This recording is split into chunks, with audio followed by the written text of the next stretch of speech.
उत्तराखंड के 12,892 बुजुर्ग और दिव्यांग इस बार लोकसभा चुनाव में घर से मतदान कर रहे हैं। इस मतदान की पारदर्शिता को लेकर चुनाव आयोग का दावा है कि पूरी वीडियोग्राफी के साथ पोलिंग पार्टियां मतदान करा रही हैं। प्रदेश में कुल 65,160 वृद्ध मतदाता हैं, जिनकी आयु 85 साल से अधिक है। वृद्ध मतदाताओं को पोस्टल बैलेट के माध्यम से घर से ही वोट करने की सुविधा का निर्णय चुनाव आयोग ने लिया था। इसके लिए प्रदेश भर से अभी तक 9,993 वृद्ध मतदाताओं के आवेदन मिले हैं। इन सभी वृद्ध मतदाताओं को घर पर ही पोस्टल बैलेट के माध्यम से मतदान की सुविधा उपलब्ध कराई जाएगी।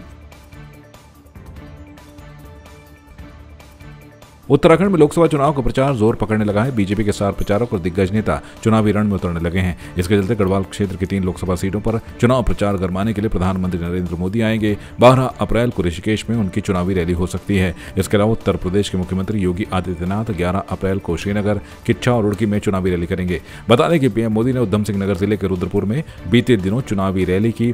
वहीं बृहस्पतिवार को बीजेपी राष्ट्रीय अध्यक्ष जगत प्रकाश नड्डा ने पिथौरागढ़ और विकासनगर में चुनावी रैली की।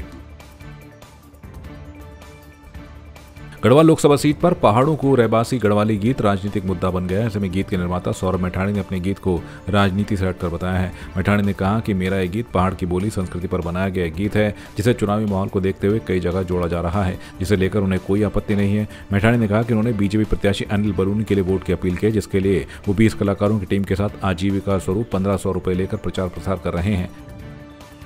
देखिए भाई साहब, जो मैंने गीत गाया था कि मैं पहाड़ों को रहवासी तो दिल्ली रहने वाला, अगर आप गीत को ढंग से सुनेंगे तो मैंने कोई राजनीतिक के दृष्टि से गीत को नहीं बनाया था। इसमें भी मैंने अपने पहाड़ की खूबसूरती दिखाई है, अपने पहाड़ के 4 धाम को दिखाया है, अपने पहाड़ के खान पान को दिखाया है, अपने पहाड़ की वेशभूषा को दिखाया है, अपने पहाड़ के माटी को दिखाया है।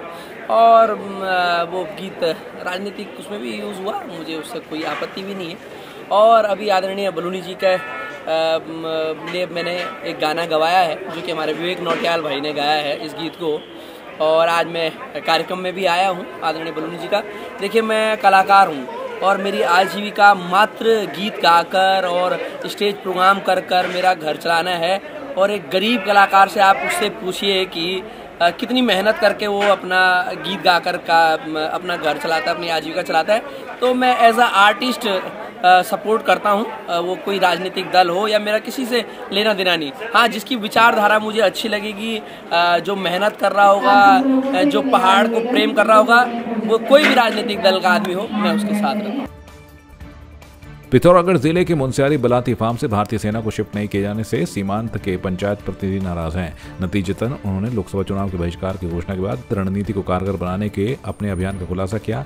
यदि ऐसा होता है तो उत्तराखंड में सबसे बड़ा चुनाव बहिष्कार होगा, जहां 25 ग्राम पंचायतों के 12,000 से अधिक मतदाता अपने मतों का प्रयोग नहीं करेंगे। बता दें कि अल्पाइन हिमालय में स्थित पर्यावरणीय दृष्टि से अति संवेदनशील बाल्ती फार्म और खलिया टॉप को बचाने के लिए चीन सीमा से लगे 25 ग्राम पंचायतों की जनता इस बार लोकसभा चुनाव में वोट नहीं देगी। चुनाव बहिष्कार के अभियान को सफल बनाने के लिए 11 अप्रैल से घर घर संपर्क अभियान शुरू किया जाएगा। इसकी सूचना जिला निर्वाचन अधिकारी पिथौरागढ़ को ईमेल के जरिए दे दी गई है।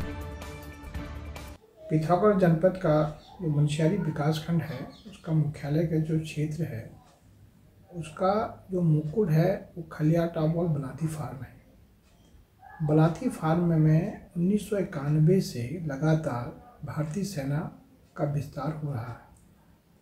तब से इस क्षेत्र के सारे पंचायत के प्रतिनिधि इस बात का विरोध कर रहे हैं और साथ में हम लोगों ने सुझाव भी दिया था कि भारतीय सेना को इस इलाके से शिफ्ट किया जाए, लेकिन हमारी मांग को आज तक अनसुना किया जा रहा है। इसलिए 25 ग्राम पंचायतों ने यह तय किया है कि इस बार के लोकसभा के चुनाव में हम अपने मत के अधिकार का प्रयोग नहीं करेंगे, हम वोट नहीं डालेंगे। इसके लिए हमने जिला निर्वाचन अधिकारी को एक पत्र लिखा है और 11 मार्च से लगातार हम गांव में नुक्कड़ सभाएं करेंगे, जनसंपर्क करेंगे, डोर टू डोर जाएंगे और लोगों को इस बहिष्कार का जो आधार है वो बताएंगे। बीजेपी के राष्ट्रीय अध्यक्ष जगत प्रकाश नड्डा ने रोड शो के साथ धर्मनगरी हरिद्वार में चुनावी शंखनाद किया। जेपी नड्डा ने कार्यकर्ताओं में जोश भरा। इसके साथ ही आगामी 19 अप्रैल को बीजेपी प्रत्याशी त्रिवेंद्र सिंह रावत को भारी मतों से विजयी बनाने की अपील की। उन्होंने कहा कि इस बार चुनाव जीतने के लिए नहीं बल्कि मतों का अंतर बढ़ाने के लिए है। वहीं बीजेपी के राष्ट्रीय अध्यक्ष जेपी नड्डा ने हरिद्वार में बीजेपी प्रत्याशी त्रिवेंद्र सिंह रावत समेत उत्तराखंड की 5 सीटों की जीत के लिए संत समाज से आशीर्वाद लिया। उन्होंने कहा कि साधु संतों की सात्विक ताकत देश को मजबूत करने के लिए प्रधानमंत्री नरेंद्र मोदी को भी ताकत दे रही है। आपकी इस पर क्या राय है, हमें कमेंट कर जरूर बताएं। इसके साथ ही आप हमारे YouTube चैनल को सब्सक्राइब कीजिए। आप हमें Facebook, Instagram, Twitter और कू ऐप पर फॉलो भी कर सकते हैं। और संवाद 365 के साथ एक क्लिक में जुड़ने के लिए डाउनलोड कीजिए संवाद 365 ऐप।